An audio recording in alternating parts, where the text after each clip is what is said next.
Hi అండి. Hello. నమస్తే. ఈరోజు వ్లాగ్ వచ్చేసి చూసారు గదా! ఎగ్ కర్రీ అండి. నా స్టైల్‌లో నేను ఎలా చేస్తానో మీకైతే చూపిద్దాం అనుకుంటున్నాను. ఎవరైనా తెలియని వాళ్ళుంటే వాళ్ళకైతే కొంచెం షేర్ అయిద్ది గదా! చూడండి మంచి గ్రేవీతో ఎగ్ పులుసు అయితే చేశాననమాట ఈరోజు. ఇంగా ఎగ్ పులుసుకి ఏమేం కావాలో అనేది అన్నీ అయితే ఇలా రెడీ చేసుకున్నాననమాట. చూసారు గదా! ఎగ్స్, 2 ఉల్లిపాయలు, టమాటా, ఉప్పు, కారం, సాల్టు, చింతపండు నానబెట్టుకున్నాను. కొత్తిమీర అన్నీ అయితే ఇలా అయితే కట్ చేసి పెట్టుకున్నానండి.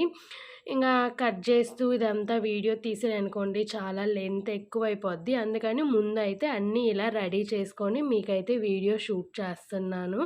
చూసారు గదా! గిన్నెలో చింతపండు గూడా అయితే నానపెట్టుకున్నానండి. ఇక్కడ వచ్చేసి స్టవ్ ఆన్ చేసుకొని కళాయి అయితే పెట్టుకొని మనకి కూరకు సరిపడా ఆయిల్ అయితే యేసుకున్నానండి. ఆ ఆయిల్‌లో మనము ఇలాగా ఉడకబెట్టుకున్న కోడిగుడ్లయితే ఫ్రై చేసుకుందాము. ఫ్రై చేసుకోవటానికి కొంచెం కారం, కొంచెం పసుపయితే యేసానండి. నేను ఉప్పొచ్చేసి ఆల్రెడీ కోడిగుడ్లు ఉడకబెట్టేటప్పుడే ఉప్పయితే యేసాననమాట. అందుకని ఇప్పుడైతే సాల్ట్ అయితే ఏమెయలేదు.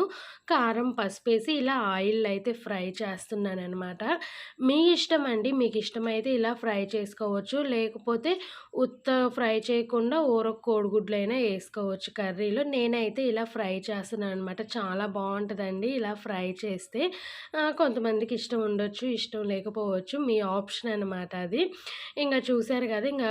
గుడ్లయితే లైట్‌గా ఫ్రై చేసి అదే ఆయిల్‌లో తాలింపు గింజలైతే ఒక స్పూన్ ఏసానండి. ఆయిల్ అయితే ఇది కూరకైతే సరిపోద్ది. మీకు ఒకవేళ కొంచెం ఏసుకున్నారనుకోండి మళ్ళీ అయినా ఇప్పుడైతే ఆయిల్ వేసుకోవచ్చు. ఇంగా తాలింపు గింజలు ఏగే వరకైతే కొంచెం అయి ఎర్రగా వేయించుకొని ఇదిగోండి 2 మీడియం సైజ్ ఉల్లిపాయలైతే కట్ చేసి పెట్టుకున్నాను. ఈ ఉల్లిపాయలు గూడా అయితే ఆయిల్‌లో అయితే ఏసాననమాట తాలింపులో. మనకి ఈ ఉల్లిపాయ ముక్కలైతే మగ్గాలండి. ఈలోపు మనము ఇగోండి టమాటాలు కట్ చేశాను గదా! టమాటాలైతే ఇప్పుడు మిక్సీకి పట్టుకుంటానండి.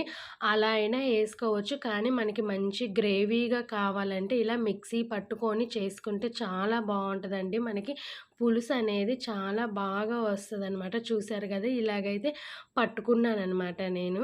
ఇప్పుడు కొంతమంది పిల్లలు అన్ని ముక్కలు, తొలకలు అట్లా వస్తే ఏరి పక్కన పెడతారు గదండీ! అలాంటోళ్ళకి ఇది మంచి ఆప్షన్ అనమాట. ఇలాగ టమాటా ముక్కలేయకుండా ఇలాగ గ్రేవీ చేసుకొని యేసుకుంటే బావుంటదనమాట. చూసారు గదా! మనకైతే ఉల్లిపాయలైతే మగ్గాయండి. ఉల్లిపాయలు మగ్గిన తర్వాత ఈ టమోటా పేస్ట్‌నైతే యేసేసి ఇందులోనే అయితే మనము కూరకి సరిపడా కారం, పసుపు, ఉప్పు అయితే ఇందులోనే అయితే యేసేసుకోవాలనమాట. చూసారు గదా! నేనైతే కారం 1.5 స్పూన్ యేసానండి. పసుపు హాఫ్ స్పూను, ఉప్పొచ్చేసి ఒక స్పూన్ అయితే యేసాననమాట. ఎందుకంటే ఎగ్స్‌లో నేను ఉప్పేసానని చెప్పాను గదా! అందుకని ఇక్కడైతే తక్కువే యేసాననమాట ఉప్పు.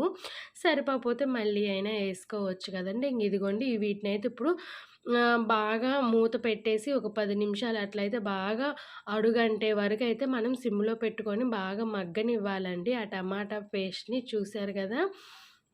ఎలా ఉడుకుతుందో చూడండి.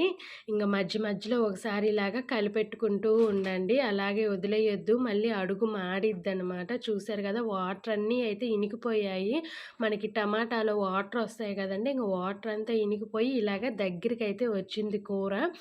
ఇలాగ ఉన్నప్పుడు మనము పక్కన ఫ్రై చేసి పెట్టుకున్న ఎగ్స్ గూడా అయితే అందులోనే వేసేద్దాము. వేసేసి కొంచెంసేపు కలుపుకొని ఇది గూడా ఒక 10 నిమిషాలు స్టవ్ సిమ్‌లో ఉంచుకొనైతే ఉంచుకుందాము. కొంచెంసేపు ఆహ్, ఇలా కూడా అయితే మూత పెట్టేసుకొని ఉడకబెట్టుకుందామనమాట.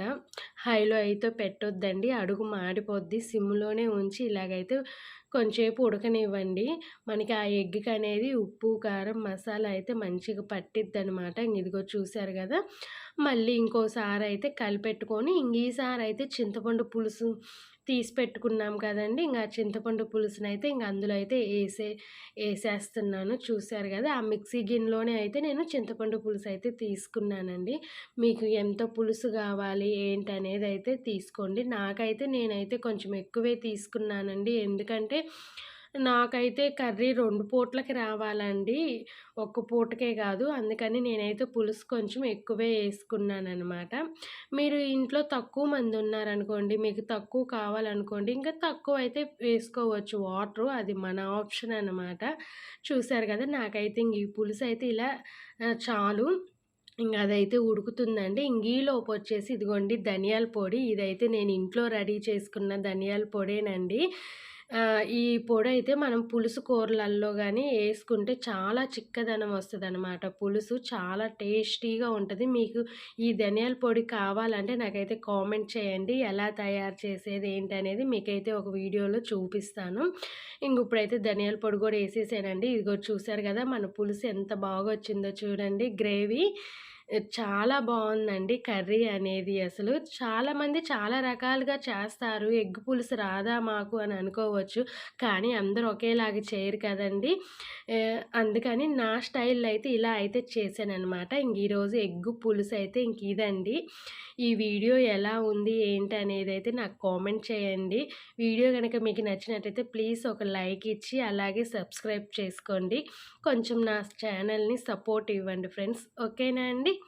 Thank you for watching. Bye.